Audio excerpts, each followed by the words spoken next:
আজ তোমাদের জন্য নিয়ে চলে এসেছি আমি চিড়ের পোলাওয়ের রেসিপি।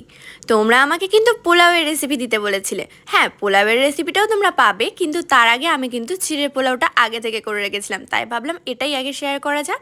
তো প্রথমেই দেখো আমি চিড়ে নিয়ে নিয়েছি, সেটাকে জলে ভিজিয়ে একটা থালার মধ্যে ভালো করে সেটাকে ছড়িয়ে রেখেছি যাতে ঝরঝরে হয়ে যায়।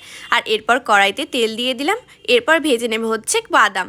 আর তোমরা চাইলে কাঁচা বাদাম নাও দিতে পারো, আমার কিন্তু কাঁচা বাদামটা বেশ ভালো লাগে, তাই কিন্তু আমি দিয়ে নিয়েছি। আর এখানে দেখো আমি বিনস, গাজর আর আলু নিয়ে নিয়েছি। এবার কিন্তু এটাকেও ভালো করে আমি ভেজে নেব। আর কড়াই দিয়ে দেখো ধোয়া উঠছে, এবার কিন্তু দিয়ে দেবো হচ্ছে নুন। আর এরপর ভালো করে নাড়াচাড়া করব, এটাকে ভালো করে ভেজে নিতে হবে। আর যখন হালকা করে ভাজা হয়ে যাবে তারপর এর মধ্যে আমি দিয়ে নেব হচ্ছে একটা শুকনো লঙ্কা। আর শুকনো লঙ্কা দেওয়ার পর এর মধ্যে দিয়ে নেব হচ্ছে সর্ষে। অল্প করেই সর্ষে দিয়েছি আমি, তোমরা চাইলে আরেকটু বেশি দিতে পারো। আর তারপর দিয়ে দিচ্ছি হচ্ছে গোটা জিরে। আর গোটা জিরেটা দেওয়ার পর আমি আবারও এটাকে ভালো করে নেড়ে ছেড়ে ভেজে নেব। আর এটা ভাজা হয়ে গেলে আমার যেটা প্রথমেই দিতে হবে সেটা হচ্ছে হলুদ গুঁড়ো, মানে হালকা হলুদ হওয়ার জন্য। আর জানো তো আমি না ভুলেই গেছিলাম, প্রথমে না পেঁয়াজটা ভেজে নেওয়া উচিত ছিল। তো যেহেতু আমি প্রথমে পেঁয়াজটা ভেজে নিইনি, সেই জন্য আমি আবার পেঁয়াজটা ভেজে নিলাম। আর তোমরা জানো তো আমার না এই চিড়েই পোলাওটা খেতে ভীষণ ভালো লাগে। প্রথম আমি খেয়েছিলাম আমার মাসির বাড়ি যখন গেছিলাম। তো মাসির বাড়ি গেছিলাম, সেটা অনেক বছর আগেকারই ব্যাপার যদিও।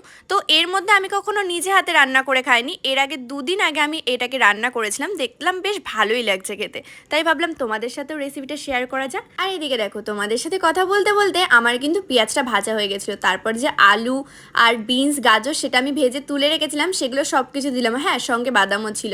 আর তারপর কিন্তু আমি একটু নাড়াচাড়া করে তারপর দিয়ে দিলাম হচ্ছে কাজু আর কিশমিশটা।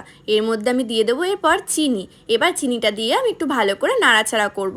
চিনিটা যখন একটু গলে যাবে, আমি যখন বুঝতে পারবো এটা গলে গেছে, তখন কিন্তু আমি এই যে শুকিয়ে রেখেছিলাম যে চিড়েটা জলে ভিজিয়ে, মানে এটাকে কিন্তু একটু ঝরঝরে করে নিতে হবে, তাহলে কিন্তু ভালো হবে।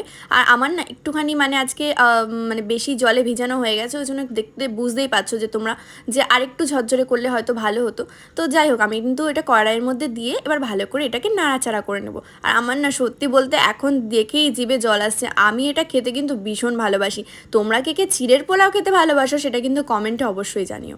তো যাই হোক, দেখো নাড়াচাড়া করার পর এর মধ্যে কিন্তু দিয়ে নিলাম হচ্ছে আমি ঘি। তো ঘিটা দেওয়ার পর আবারও নাড়াচাড়া করে নিয়েছি। আমার একটু অসুবিধা হচ্ছিল বলে নাড়াচাড়া করতে আমার মাও কিন্তু আমাকে একটু হেল্প করে দিচ্ছিল।